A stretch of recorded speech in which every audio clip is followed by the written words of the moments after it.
Hi everybody, this is Bruce Perlow, CEO of Hemp Inc. And for the last 9 videos in this YouTube channel, we've been showing you the machinery, such as we're showing you in this current video right now. So I figured people have sort of forgotten how much Kenaf we have on hand, and what we want to do with this press release is to do an update to the shareholders on our Kenaf production, both what's growing in the ground and what we have in storage. So we'll do one more piece of video showing you the Tamafa equipment and the final placement of all that equipment starting now. Back this way, we've got a series of crunch rollers installed. The next video y'all see, there is actually a house that encloses this machinery right here that you're looking at now to help reduce the sound level in the plant. All of this machinery here, we've got to align it with the laser. Once it's perfectly level, we'll bolt it to the floor. We've completed positioning the machinery, so we no longer have a need for the crane. So we're at the phase now where the electrical will commence, probably less than 2 weeks, and all of the electrical components should be on site. I'm waiting for a drawing from Tamafa on the ductwork. We want to begin that immediately as well. So that's the equipment, and as you can see, it's all installed in place and just needs to hook up the electrical, the ductwork, and the compressed air. Now let's go way back to the beginning and show you all the footage of the Kenaf that we've moved, that we've got stored, and a little bit of it growing in the ground, a little bit of it in storage, to remind you what this machinery is going to process to start off with. Hi, this is Bruce Pearl, the CEO of Hemp Inc., and I'm here with David Schmidt in Snow Hill, North Carolina, where Hemp Inc. has just purchased a new $10 million price tag of a decortication machine, the only one in America like it. Now, we didn't pay the $10 million. We got it in a great price, so it makes great value to the shareholders and to Hemp Inc. And David, tell us what this decortification machinery can do and what this is and how this applies to the industrial hemp industry. This is raw Kenaf right here, similar to raw hemp. This is what it looks like when it comes out of the field, baled. What the decortication process is where we physically remove the fiber from the core of the stalk. So what we're left with is the fiber product, typically which is used to make paper as well as the automotive. And then the core of the plant, we have processing equipment here, which we'll show you all in just a few minutes, that takes the core of the product and mills it down to a very fine particle size for use in making products to absorb oil and chemical spills, as well as products for the oil drilling industry, lost circulation materials. Okay, go. Now, David, applying this to the industrial hemp industry, what products can we make with this machinery once America starts producing and growing hemp like they legally can do now? We can supply it to a good bit of the auto industry to manufacture the inner door panels of automobiles. We'll use natural fiber, whether it be Kenaf or hemp. There's components in the trunk as well as headliners. There's a lot of parts in a car that have natural fiber in it. Textiles, clothing? Exactly. We can make clothing with this machinery? Clothing. Correct. Paper? Paper is another good one. Can we make biodiesel? I believe that is possible. I've not done it. So all the things that we hear that industrial hemp can do, we can now do with this machinery. We can prepare the raw materials. That is correct, absolutely. Now tell us a little bit about the history of this machinery, and is there anything like this in America? No, there are. I'm aware of 2 in South Africa. There was 1 in the UK. That machine is presently being disassembled and shipped to France. The company is going to operate it in France.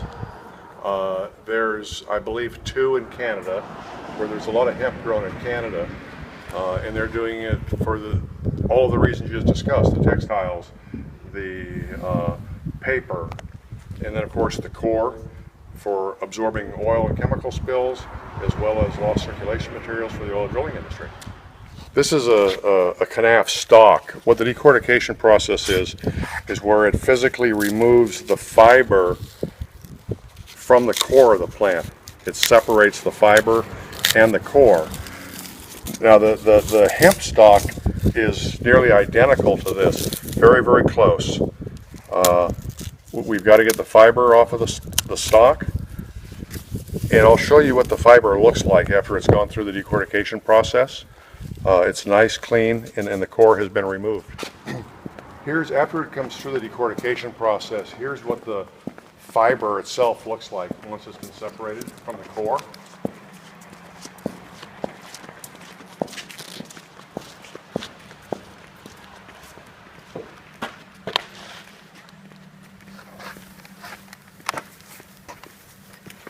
So there's the fiber that's used in, like we discussed, paper making, the automotive industry. The majority of the core has been removed from it.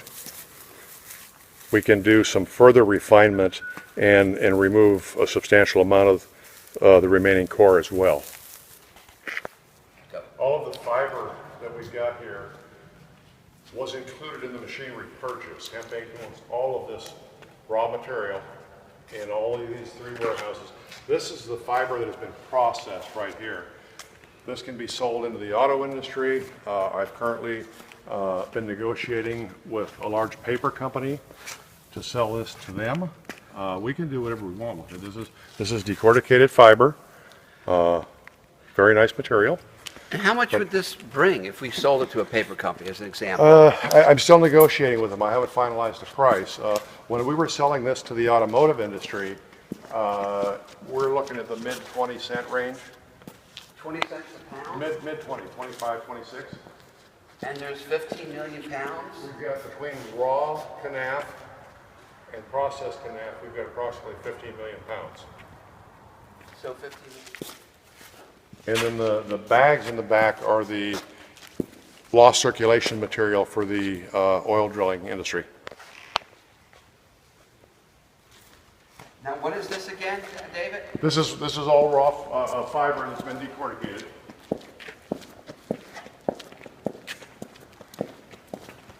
Why is it packaged like that? If I had to guess, I'd say they were using the baler in the plant for another reason. For it looks like about a couple days worth of production here. They elected to package in Gaylord boxes instead of the typical bales that we use. I've had a lot of people in here wanting samples of this product. Other than the technology that we've developed for the lost circulation materials, I know of one other company in the world manufacturing a similar product. There's just the 2 of us. As you can see, it's a very, very fine product. This is about 200 mesh. Very, very fine. And what is that for? This is a lost circulation material for the oil and gas drilling industry. And Houston's a big market for this? Worldwide is.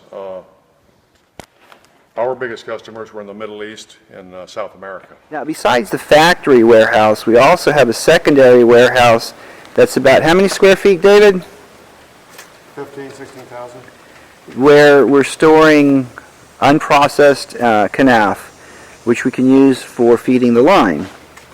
And, we can go in there, but it's just a big, empty, air-conditioned area. And as you can see, there's still a lot of junk around that we need to clean up, and hopefully after it's all cleaned up, we're going to get an after video to show you how much work we've done on this plant. I stand corrected. These warehouses will contain processed Kenaf as well as unprocessed, and as you can see, we've got quite a bit stacked up in here. Now this is all processed Kenaf ready to be sold. And this is just the fiber, it's not the core. David, why don't you stand there so we can see comparison how tall this is. So as you can see, it's about 20 feet high. Yeah. Okay, so once that's done, what are our projections on having the plant, the first part of the plant, the Tamafa line, did I say it the right way? Yes, correct. Up and running, and then the McCavish line up and running? I think the Tamafa line, I'm hoping within 90 days the Tamafa line is fully operational. After that, we're looking at probably 45 days to get the McCavish line fully operational. We delivered 500 pounds of the fiber to North Carolina State University to do some testing on a paper and pulp project. The fiber makes a very, very nice pulp. And what is it competing against, that fiber? Well, I mean, you're obviously the trees. Trees are the lowest source, but when we look at materials other than trees, other natural fibers, I mean, we'll be competing against bamboo. Eucalyptus is probably the largest competitor we have, which is coming offshore from Brazil into America. Hi, this is Bruce Perlman, CEO of Hemp Inc., and I'm here with David Schmidt, who's the CEO of the Industrial Hemp LLC, or Industrial Hemp Manufacturing. Industrial Hemp Manufacturing. And we're standing here at our plant in Spring Hope, North Carolina, next to, with how many millions of pounds do we end up with? We're in the 4 to 5 million range. Okay, so we have approximately between 4 and 5 million. Let's call it 5 million because we have somewhere else. And you can see that this is Kenaf. All right, and this is what we're going to be processing until North Carolina changes the laws and allows hemp to be grown. And then all the farmers can grow hemp. And you can see how big this is. This is about, I don't know, 20 feet tall, maybe 22 feet tall, Yep. filled with hemp. We got 4 to 5 million pounds of hemp right behind us. Okay, so this is the unprocessed, and you can see it's unprocessed because it has, a lot of the... It's the whole stock of the Kenaf plant, the entire stock. Right, and in that building over there is the process? It's partially processed as well as some unprocessed. And so that's where we said those are air-conditioned buildings. We don't need to air condition this right now. As you can see, we're out in a building that keeps the rain off of it. We lost about 10, but there's about 10 million pounds of the unprocessed Kenaf that we did not bring over from the other facility because it wasn't up to our standards. Some of it got a little bit of mold on it, some of it was wet, and some of it was too old and rotted. But we got this with the purchase of the equipment, so it was all for free. It's an extra bonus for Hemp Inc. and Hemp Inc. shareholders.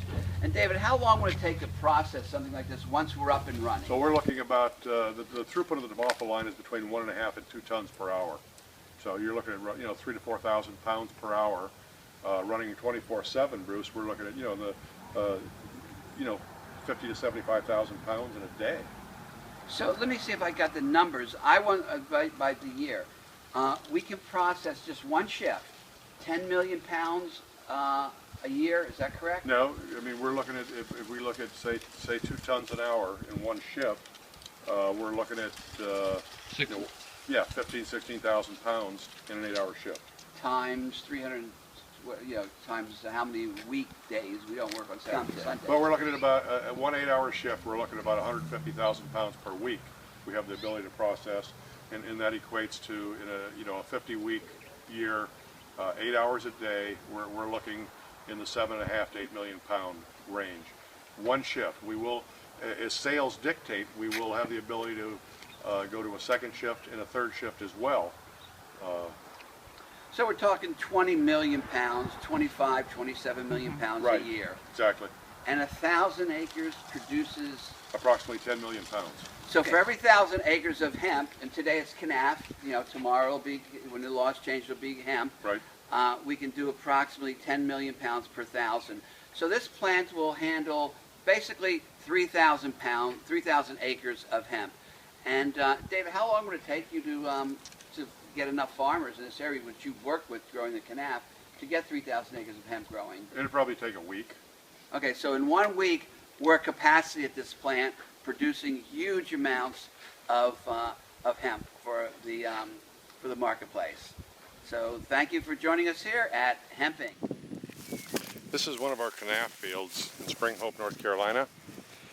The last video y'all saw of this was approximately 4 or 5 weeks ago. We had a truck out here applying fertilizer. The following week we planted the seed. A week ago last Monday, I believe it was June 29th, I came out here and I measured the height of the Kenaf. At that time it was 17 inches tall. 1 week later, this past Monday, I measured again. That plant that was 17 inches has grown to 30 inches tall. That was 4 days ago. We'll measure it again on Monday morning. I truss, we've gained another 12 inches. This is one of the fields we're currently growing in Nash County, North Carolina. Part of this field here is on our property, right behind the factory. There's an additional 50 acres here next to the factory that we are growing Kenaf on as well. And we've got it in several other locations, not only in Nash County, North Carolina, but in Franklin County as well.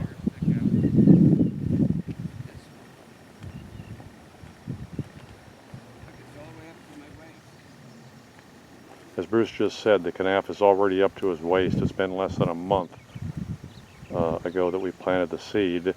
I think in less than 3 weeks, it will be over Bruce's head. How tall is it when you normally harvest it? Between 15 and 18 feet tall. So how long do you think before this is that size? End of October, first part of November.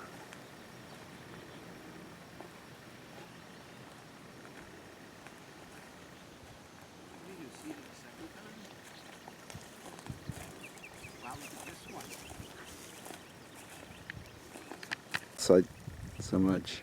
Way back there. All the way back, all the way back there. These are thick, David. The stem, trunk. That's a lot of circulation material. Healthy plants, David. Very, very healthy. This one? Do you want to say something next? No, No, you can't. Now we'll give you some other updates, and the next time we do an update, the plants will probably be up to here, if not up to here. How Correct. tall will these grow? 15 to 18 feet high when we harvest them this fall. So if I jump on his shoulders, it'll still be higher than both of us. Much higher than that. And how old are these plants? When did we seed? They're approximately 4 weeks old. 4 weeks. 4 weeks. And we at least average about 30 inches right now. Correct. As of last Monday, they were 30 inches. I'll check it again this coming Monday. But you see, if Craig jumps on my shoulders, it won't be higher. That's right. I'm taller than Bruce.